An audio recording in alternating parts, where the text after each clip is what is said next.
Assalamualaikum warahmatullahi wabarakatuh. Kita tidak boleh larut dalam kesedihan karena gagalnya mobil listrik yang digagas oleh Pak Dahlan Iskan. Tapi mari kita tengok sekarang mobil Pindad dan bangkitnya kembali pesawat karya anak bangsa, yaitu IPTN. Mari kita saksikan bersama-sama. Bismillahirrahmanirrahim. Baiklah, kali ini kita akan berbicara tentang keberhasilan Pindad yang harus berhati-hati dengan musuh yang menyusup ke dalam tubuh TNI. Lupakan dulu gagalnya Dahlan Iskan dengan mobil listriknya. Kita bisa berjaya lewat Pindad. Reportase Ale TV dan Waglo Gubuk Apung. Kita sebagai bangsa besar dan negara yang sangat luas wilayahnya, tidak bisa bermain cantik dalam bidang otomotif di pasar bebas dalam negeri. Siapapun presidennya yang berkuasa tidak mungkin bisa melawan kekuatan global. Namun ada ilmu manajemen khusus otomotif untuk gerbang masuk karya anak bangsa lewat Pindad.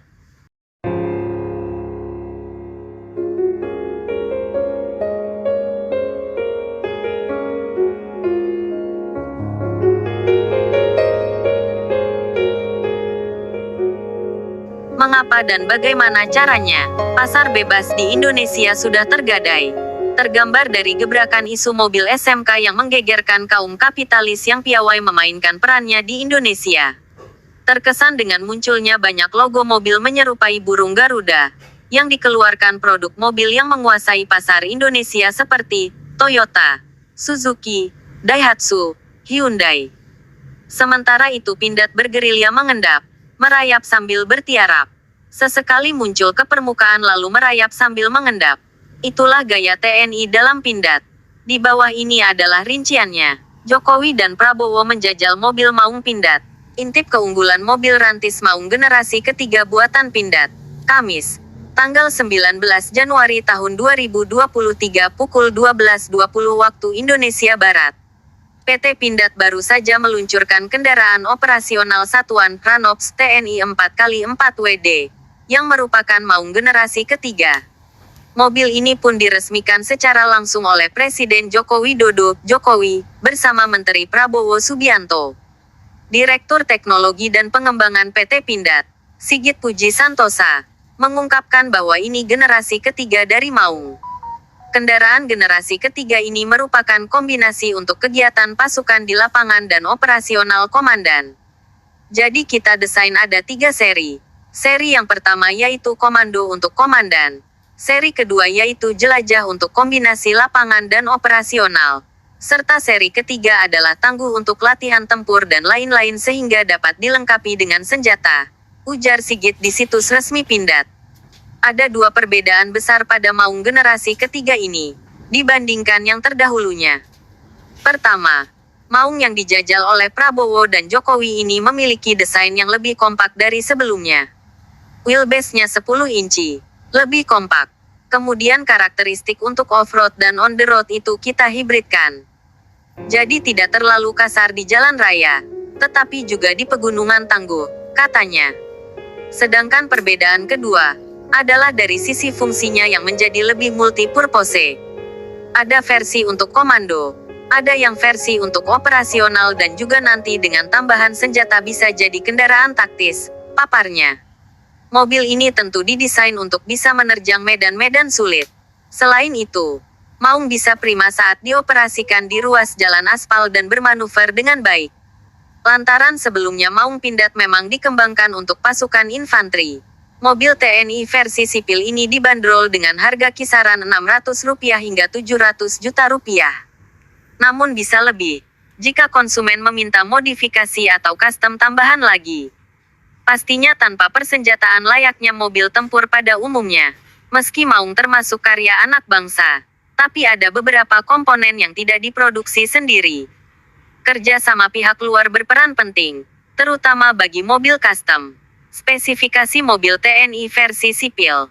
Mobil TNI khusus sipil bisa dipesan hak cipta 2021 merdeka.com. Kecepatan aman yang dimiliki Maung mencapai 120 km per jam. dengan transmisi manual 6 speed dan mampu menjangkau jarak tempuh hingga 800 km. Selain tidak adanya senjata militer, Maung versi sipil ini juga tidak dilengkapi dengan perangkat GPS dan pelacak kendaraan. PT Pindad sengaja membuat dua versi. Maung versi militer dilengkapi dengan braket senjata 7,62 mm, konsol SS2V4, perangkat GPS navigasi dan tracker kendaraan serta perlengkapan lainnya. Kendaraan taktis ini berbasis mesin turbo diesel 2,400 sampai 2494 cm3 turbo diesel 16 valve DOHC. Pintu bisa dipasang dan dilepas sendiri. Mobil teni khusus sipil bisa dipesan hak cipta 2021 merdeka.com. Uniknya lagi, Maung juga bisa diubah menjadi varian kendaraan tanpa pintu, sehingga konsumen bisa tampil beda. Pelepasan dan pemasangan pintu hanya memerlukan waktu singkat kurang dari 5 menit. Sementara untuk daya angkutnya, disediakan 4 kursi penumpang termasuk sopir. Mobil Maung ini bisa menghasilkan tenaga sekitar 149 TK, serta untuk torsinya di kisaran 400 Nm. Tenaga yang disalurkan melalui transmisi manual 6 percepatan ke sistem penggerak 4 WD.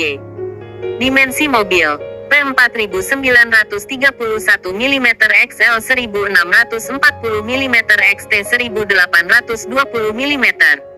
Ukuran ruang kemudi P1050 mm XL 1640 mm XT 1150 mm.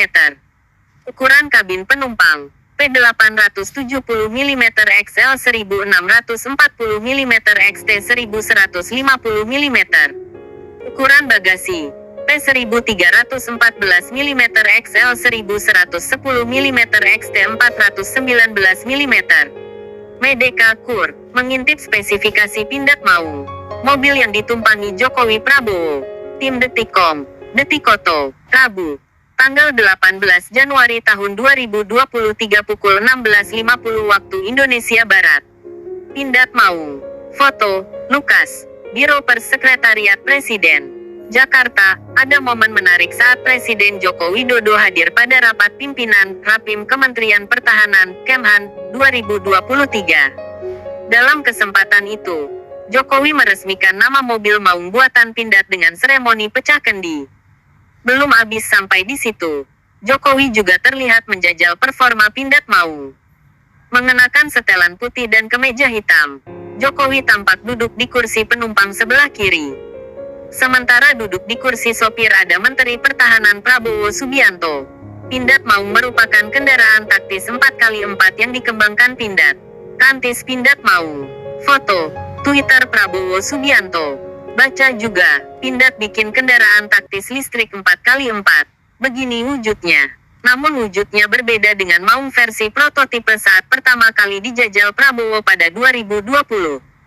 Misalnya di sisi pintu, rantis Maung terlihat tertutup disertai dengan jendela. Sementara di bagian belakangnya ditutup terpal. Sedangkan yang dikemudikan Prabowo bersama Jokowi bagian di sisi samping dan atas terbuka. Pintunya juga terlihat hanya besi tanpa jendela kaca. Bagian joknya juga terlihat bernuansa mirip seragam TNI AD. Sekadar informasi, Maung Pindad dibekali mesin diesel yang berasal dari Toyota Hilux berkapasitas 2.494 cm3. Tenaganya cukup besar, yakni 149 HP dengan torsi maksimal 400 Nm. Pindad Maung bisa dipacu hingga kecepatan 120 km per jam. Pindad Maung punya panjang 4.931 mm, lebar 1.640 mm, tinggi 1.820 mm, dan jarak sumbu roda 3.090 mm. Maung dibekali velg 17 inci yang dibalut dengan ban Materain MT. Baca juga, hasil uji tembak medium tank harimau buatan Pindad. Transmisi yang digunakan juga sama, manual 6 percepatan. Maung punya tangki BBM 80 liter. Suspensi depannya berupa independen, coilover dan suspensi belakang rigid. Coilover, 4 link. Untuk versi rantis, Pindad Maung dibekali perlengkapan senjata seperti dudukan senjata kaliber 7,62 mm, konsol senapan SS2V4. Ada juga high lift jack, wins 4,5 ton, alat pemadam api ringan APAR, dan 4 titik derek. Selain untuk kendaraan militer, Pindad juga kabarnya memproduksi maung untuk versi sipil. Penulis pernah berjaya memanfaatkan luasnya pasar NKRI. Saat itu bergerak lewat karya tulis di penerbit Gramedia. Royalti sangat kecil namun terasa menghasilkan karena jumlah oplah yang besar. Dari Sabang hingga Merauke adalah hamparan pasar empuk. Seperti Pindad yang sering unggul dalam produk persaingan di kelasnya, karena selalu berinovasi. Setiap produk habis segera muncul inovasi baru dan habis. Inilah peluang untuk otomotif karya anak bangsa. Tapi ingat, TNI harus hati-hati. Jangan sampai elit global menyusup ke tubuh Pindad. Penulis yakin TNI sangat handal. Berguru dari kegagalan negara Timur Tengah melawal Israel. Mengapa perang di Timur Tengah Israel hanya butuh waktu 6 hari saja?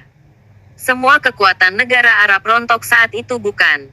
Jawabnya karena ada mata-mata Zionis Israel yang berpura-pura menjadi penyandang dana dan diberi kedudukan dalam militer di negara tersebut. Maka hanya 6 hari saja semua negara Arab ditundukkan. 3/3 pukul 6:09 Kamop Nur Hadiat. Di bawah ini, penggalan kisah perang 6 hari. Zionis menundukkan kekuatan bangsa Arab. Kompas.com. Salah satu episode paling dikenang dalam konflik antara negara-negara Arab dan Israel adalah Perang Yom Kippur yang berlangsung pada 6-25 Oktober tahun 1973. Saat itu, koalisi Arab yang dipimpin Mesir mencoba merebut kembali daerah-daerah yang direbut Israel dalam Perang 6 Hari 1967. Namun, kali ini bukan pertempuran di medan tempur yang menjadi sorotan kisah ini tetapi kisah intelijen di balik Perang Yom Kippur. Baca juga, hari ini dalam sejarah, Israel serang Mesir. Awali perang 6 hari. Lebih khusus lagi, kisah ini menyoroti sosok kontroversial bernama Ashraf Marwan tahun 1944 sampai tahun 2007. Mengapa kontroversial? Ashraf adalah menantu Presiden Mesir Gamal Abdel Nasser. Dan setelah Nasser meninggal dunia, dia menjadi penasihat Presiden Anwar Sadat. Namun, di saat bersamaan Ashraf diyakini bekerja sebagai mata-mata untuk agen rahasia Israel, Mossad. Ashraf Marwan lahir di Mesir pada tanggal 2 Februari tahun 1944 dari sebuah keluarga yang cukup terpandang. Kakeknya adalah hakim pengadilan syariah Mesir sementara sang ayah adalah seorang jenderal Garda Republik Mesir. Pada 1965, saat berusia 21 tahun, Ashraf lulus dari Universitas Kairo dengan gelar sarjana kimia sebelum mendaftarkan diri ke Angkatan Darat. Di tahun yang sama Ashraf bertemu dengan Mona Nasser, putri kedua Presiden Gamal Abdel Nasser, yang saat itu baru berusia 17 tahun. Kedua jatuh cinta tetapi Nasser curiga Ashraf mendekati putrinya bukan sepenuhnya karena cinta tetapi lebih karena status politiknya. Meski demikian, Mona bersikeras ingin menikahi Ashraf dan mereka pun akhirnya resmi menjadi suami istri pada Juli tahun 1966. 2 tahun kemudian, Ashraf mulai bekerja di kantor presiden di bawah Sami Saraf, tangan kanan Nasser dan tokoh kuat dalam dinas rahasia Mesir. Baca juga, Mossad diduga kuat dalangi pembunuhan pakar senjata Suriah. Akhir 1968, Ashraf, Mona, dan putra mereka yang baru lahir, Gamal pindah ke London karena Ashraf melanjutkan studinya. Beberapa bulan kemudian, Nasser yang mendapat informasi bahwa Ashraf gemar berfoya-foya memanggilnya pulang ke Mesir dan dia kembali bekerja di bawah Sami Saraf. Kita potong singkat cerita di atas. Intinya Pindad rekanan TNI harus hati-hati jangan sampai ada musuh penyusup seperti peristiwa di Mesir.